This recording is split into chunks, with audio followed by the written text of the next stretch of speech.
We talk about unlocking the hidden value of IPv4. So IP address is an essential asset for the internet. It's a service enabler. So which means any devices and any cloud servers or anything stay online needs an IPv4 addresses. No IPv4, no internet. And yet, it is massively undervalued today.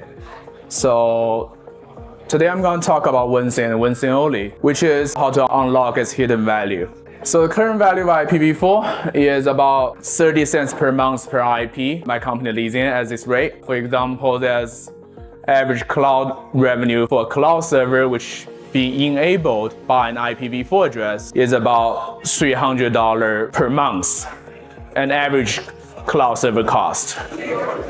And the value of IPv4, because look at it's 0.3 per month per IP to lease it, right? And it's $300 per month to lease a cloud server, which its entire existence online is enabled by that single IPv4. It's only 0.1% of the service it supports. That is minuscule. And if you think about this concept for a moment, a relatively easy example in our real life about service enabler is actually the rent. A rent in any of the locations worldwide in city center, from Manhattan to Hong Kong to Chicago to anywhere. The cost of a rent of any shop there is probably about 30% of their revenue. Why the rent contributes a significant portion of their revenue? Because the rent is a service enabler, allows the shop deliver service to their customer. By that logic, the IPv4 has a huge potential. But even at today's undervalued states, the IPv4 is already representing some of the most significant portion of the telecoms market capitalization. So we calculated in NIS website where it's ranging somewhere between 5% to 80%. And in case of Cogent, who a tier 1 telecom owns about 38 million IPs, that IP is worth somewhere around $2 billion today. And the total market cap for Cogent is $2.6 billion last time I checked. So which means if the IP address was be able to appreciate even slightly, let's say 100%, the value of IPv4 will exceed the market capitalization of some public telecoms. As we discussed in a previous slide, it's a service enabler. And it's massively undervalued. So 100% increase is minuscule, but even just that represents a significant increase in the market capitalization of any telecoms.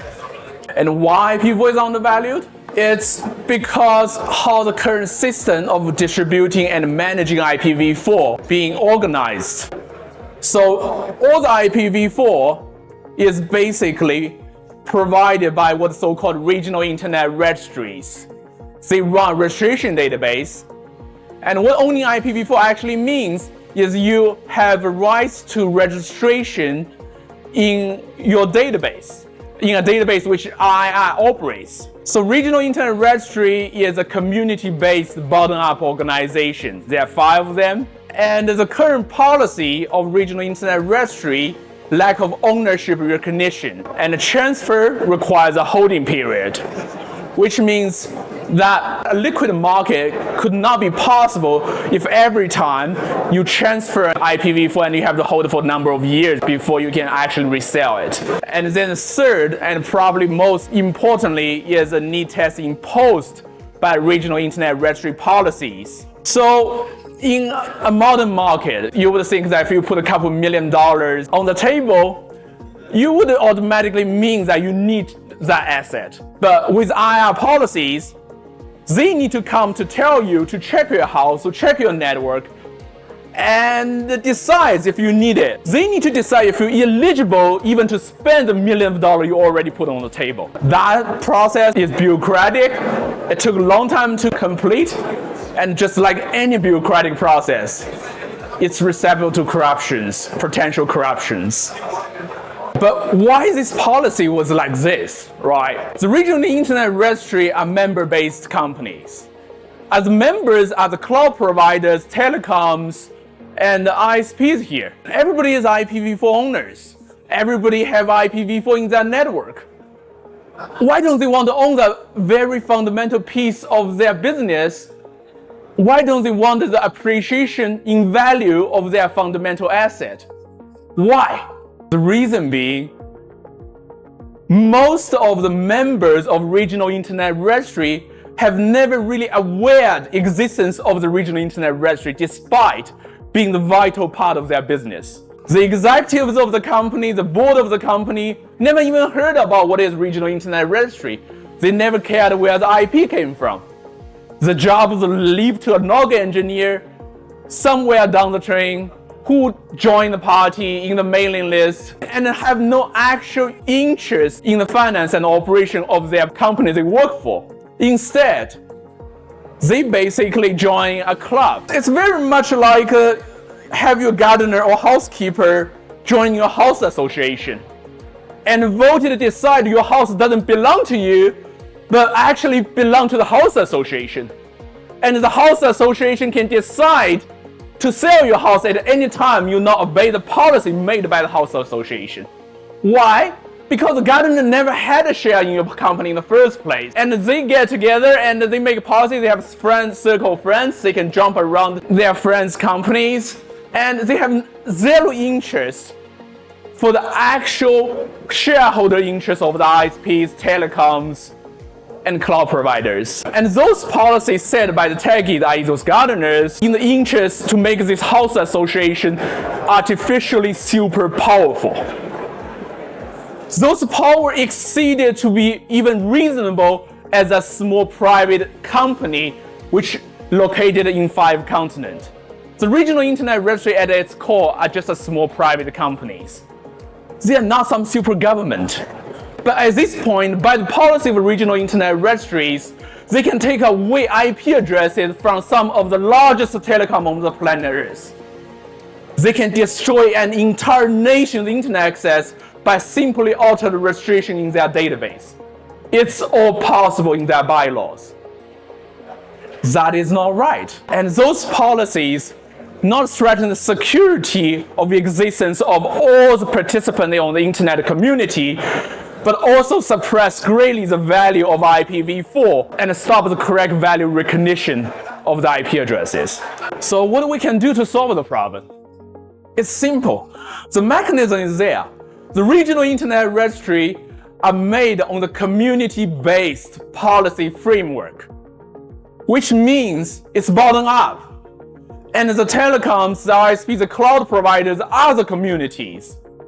We just need those CEOs, the executives, the board members to engage in the discussion. The leaderships of all the members of the regional internet registry need to take back control of their voice in the regional internet registries, join the discussions.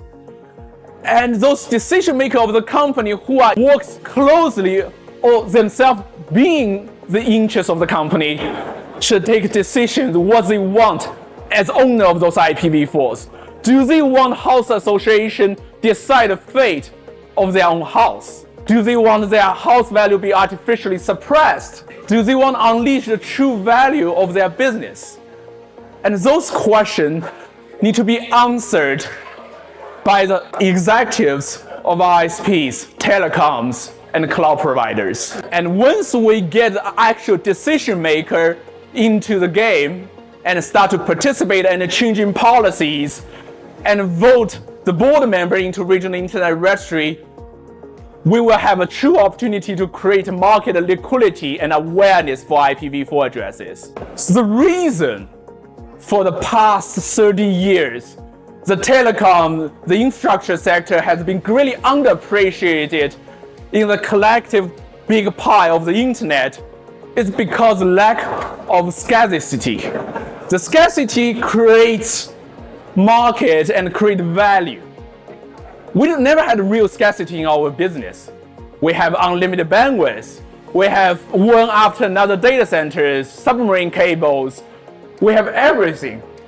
But the thing is that the low market liquidity created by this artificial policy Now, if we change that, if we allow the market being function normally, then the scarcity of IPv4 will be unleashed. And just like any product, asset, the scarcity is the key to any business success. If something is unlimited, there's no business to be made in the first place. And here we made a chart here, which is simple. If IPv4 reaches 30% of its service value, the total market value of IPv4 could be increased 300 times. It could potentially generate $60 trillion for ISP and cloud provider globally in the market cap. That is the biggest ever wealth generation in this industry. Nothing comes close to this, not even at the slightest. And this is possible. If a rent in Manhattan could cost 30% of the shop's revenue, a service enabler such as IPv4 should cost 30% of its services delivered to. And what's next?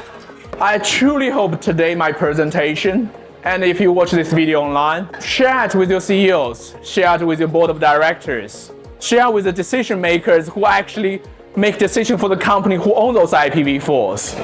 Ask them to actively participate in regional internet registry policy discussions. Advocate for more flexible policies to recognize ownership. Push for a liquid, functional market without artificial suppression of the value. Get rid of the need test. If you have money, you can buy IPv4. You can sell it anytime. It's yours to sell. It's yours to own. It's an asset. If we can put a future market on food, we absolutely can put a future market with IPv4s and engage a wider audience with financial potentials with IPv4.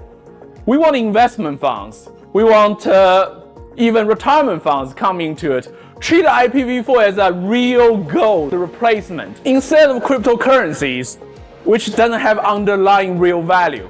IPv4 is really the perfect replacement for gold. It is enabled the internet today. It has a real value and it's virtual, and it's basically enabled the function of the internet today. That's it. Thanks everyone for listening to me. Have a good one.